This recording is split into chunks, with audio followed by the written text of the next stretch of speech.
Watching a television program, and on the television program is Phil Donahue. And Phil Donahue is talking about one of his favorite interviews of all time, that being an interview with Albert Speer, Deputy Minister of the Third Reich. And that struck me all of a sudden, wow, there's Phil Donahue, who's still alive. He interviewed a Nazi, war criminal, Nuremberg trial guy. How would one possibly get to this for a program? It's a wildish, crazy idea that I have. And I thought, he does come to Chautauqua. He hangs around with a guy named Ted Wolf, but I don't know Ted Wolf. Ted Wolf is an astronomer type guy. And no doubt he's a friends with Ron Kohl. I know Ron Kohl, but I don't know him well, but I do know Ann Kohl. So all of a sudden, and you may remember this, coming in crazy-eyed one morning saying, Ann, could you talk to your husband to see how I could possibly get to Phil Donahue? Maybe you can fill in the rest of the story here. Well, I think I didn't bother to wait for my husband. I called Ted myself, and as I remember it, you got a call the very next day from Phil. Didn't you explain this to Ted? Oh, just, very matter-of-factly. The Jackson Center is a wonderful place, and, this interview that Phil did was very apropos to what we're doing down there, and, and then the rest is history. Phil just loved the place and was a real fan of Robert Jackson, and he quotes him better than I can after working down there for over 10 years. And that's what happened. There's a phone call. Hi, I'm Phil Donahue. I understand you want to talk to me. And I go, of course, your brain goes into overdrive. How am I going to sell Phil Donahue about this? And the long story is essentially said, sure, I'll be glad to do it when I'm there visiting Chautauqua. And he said, now, Greg, what is it you really want me to do? I said, I tell you what, I will be Phil Donahue and you won't. And he laughed. He goes, show me the mark and I'll be there. And that was Phil. And as you know, he's been a great friend and has done several events at the Jackson Center. Right. But you were at the beginning of it. Well, if that's the hardest thing I ever had to do in my life, I would say I'm doing quite well. So how did you get connected with the Jackson Center? You asked me that and I'm not sure. One night, Betty LeNay and I had been at the movies, I think, at the Reg, and we're driving by the center, and before it was the center, and she said, don't tell anybody, but I've got to talk to, Greg wants to talk to me, and they're thinking of doing something. And so, as everyone now knows, that Greg talked to Betty, and Betty was open to the idea. And so up to that point, I must admit, I don't really think I knew much at all of anything about Robert Jackson, but I learned very quickly. So I was just kind of looking for something to do volunteer-wise, and I talked to Becky. At that time, Becky was the fundraiser, I guess you could call her, and Carol was there, and so the rest is history. I stayed there for, I think it was around 12 years. Well, you kept all the docents organized. You were the leader of the pack. So you get there at the center, you walk in day one with just probably no knowledge about Jackson. How does one learn about Jackson? I think just by hanging around down there. Yeah. Well, you had that wonderful timeline thing, which is pretty self-explanatory. It goes from when he was born in Pennsylvania till his death, and if you just went over that a few times, you'd know quite a bit about him.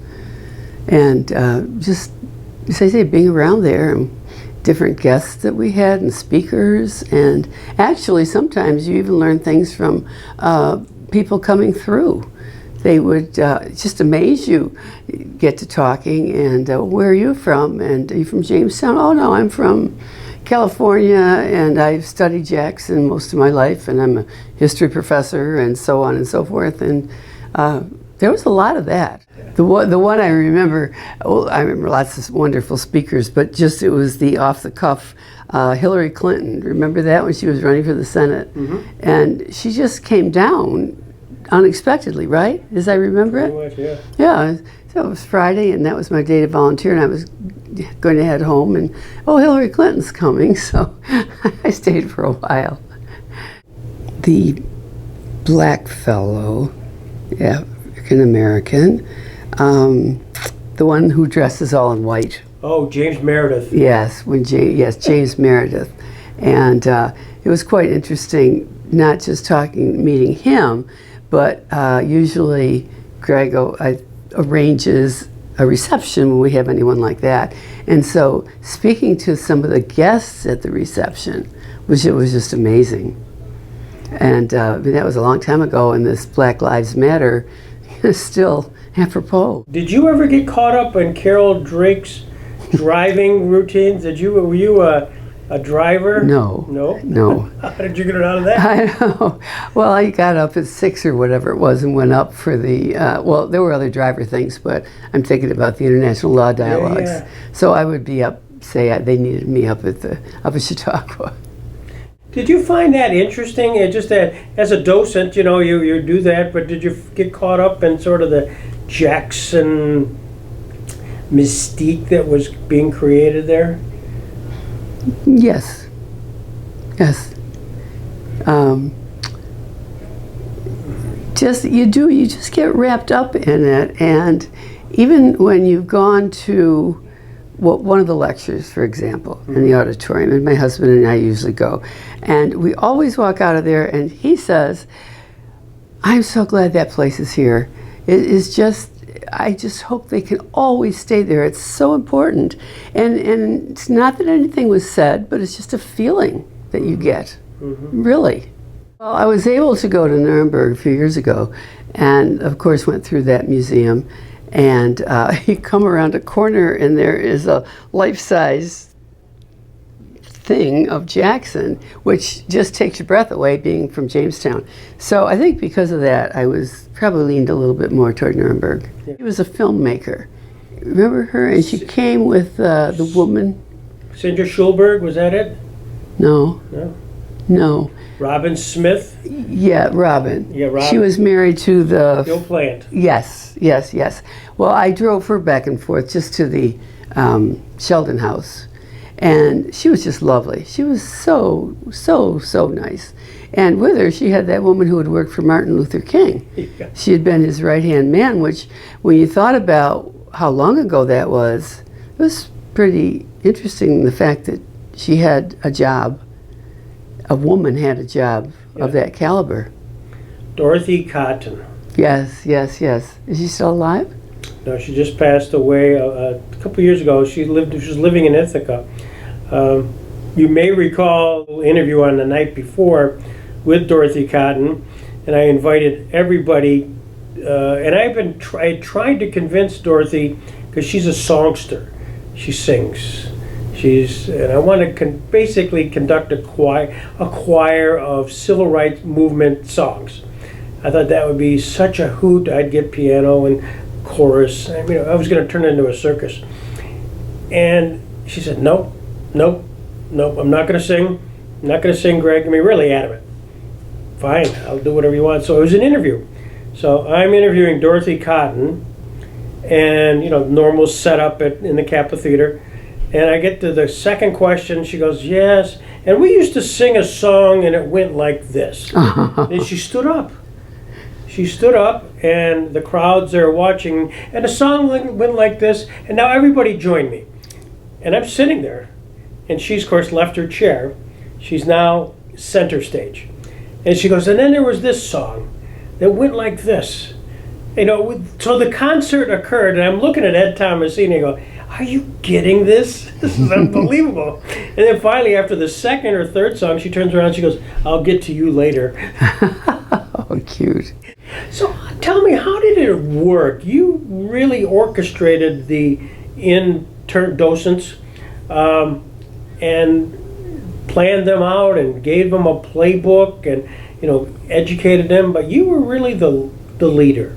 How did you set that up, and how did it work? Because I'm not sure. Oh, Greg, it was not a leader. It was just Carol asked me to do it because she used to, if somebody couldn't come, they'd call her, and then she had to look around and call people, and she asked me if I would do it, and yeah, I said yes, I would. So that's all it was, and I got the docents together, and everybody said when they could work, and we gave everybody's phone number, so hopefully they could just send in a replacement if they couldn't make it. So that worked pretty well. How about information? So when somebody new said, oh yeah, how do they be educated? Did you hand them a book, or did you? Oh, both. I took them around, and then usually it seems to be two of us maybe took them around, and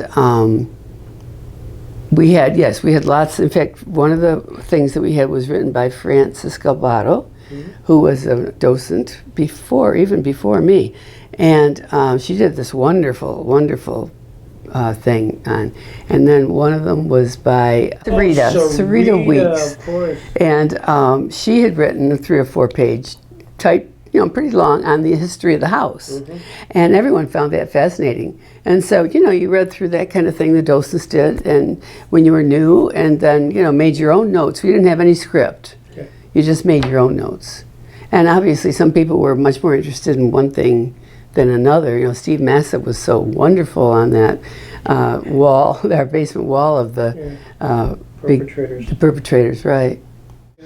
So you worked about, 10, 12, 13 years? Yeah. Becky was here then, and Raleigh, when I started. Yes, I do have a cute story. I know it's not behind the scenes, but I was taking some visitors through one day, and we were in the foot of the stairs there on the first floor, and there was a picture of them bringing his casket out of St. Paul's church, St. Luke's church, and so one of the men, there was only 3 or 4 people, said, well, I remember that day like yesterday. He said he went to Fletcher, which is on Kohl, and evidently the cortege came up Foote Avenue and went down because he's buried in Frewsburg. So he said, we got let out of school 20 minutes or whatever early, and we ran all the way down to Kohl Avenue and saw that thing go by. And he was, just so impressed with it and remembering it. Wow. That was so cool. Remember we had Aaron Beckwith, who would show the movie, Follow the North Star, with the kids. Yes. And I'll tell the story, but I think you probably were part of this,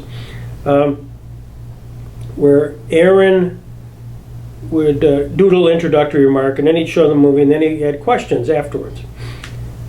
And somebody asked about the Underground Railroad, and he goes, well, right here in this facility, in the basement, is part of the Underground Railroad. All the students should go down there right now. Oh. Were you part of that then? No, but I used to take students down there sometimes. It's a bad place. Yeah, well, describe what it's like down there, for the camera. Okay, well, the stair. Well, first of all, to get down there's 2 different ways to get there. But the one way you have to go through the bathroom and down the stairs. And if you don't bend, you hit your head because it's such a low ceiling. And then when you get down, it's the dirt floor. And then you go into this room, and there's just an indentation. It's not deep or anything, but that used to be a tunnel.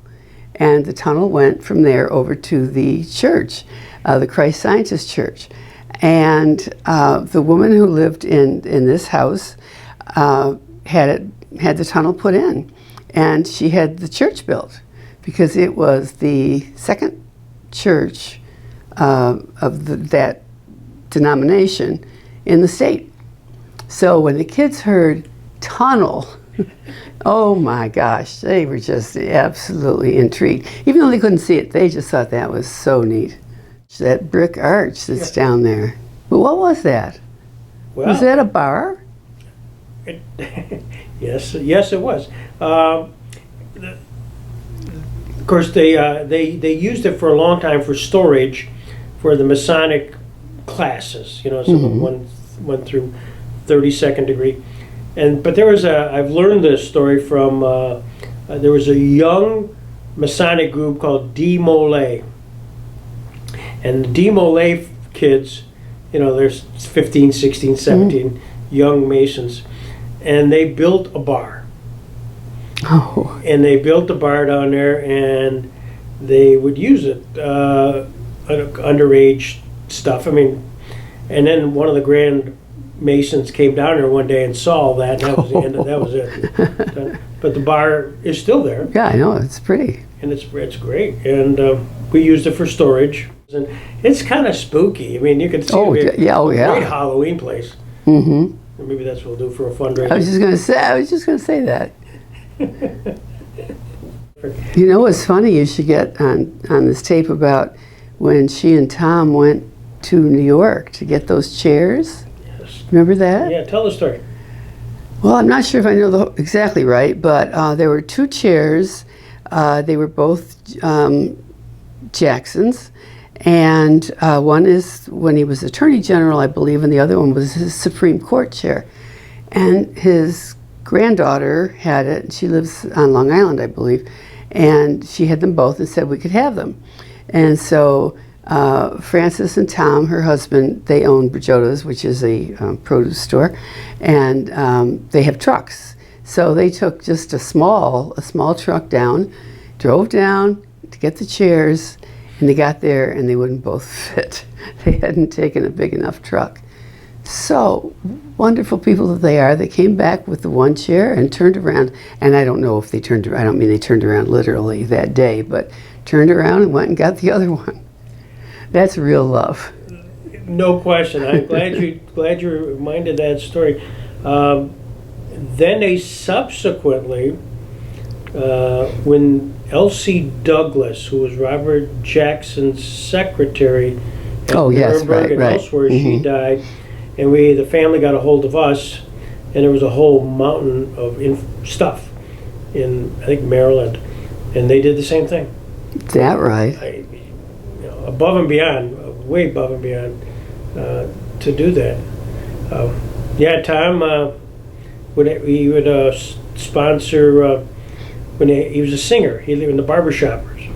Oh, was he? Yeah, and they had a couple of barbershop events, and we were at the Jackson Center was honored one time because they did a benefit concert. Oh, nice. Yeah, who knew? You know what?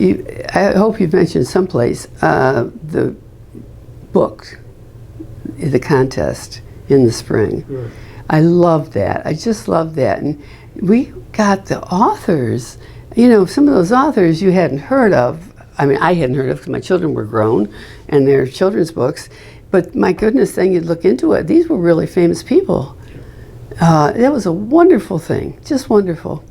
And it still continues. That's a project which Jerry Spinelli was our first person that we had, and Lois Lowry and Jane Yolen, and of course Gail Jarrow. Remember Gail Jarrow? Oh, sure. She wrote the book about Jackson. Yeah, she came many times, and that book really launched our visibility, because that really was the first book it was for 8th graders, which you could read the story easily.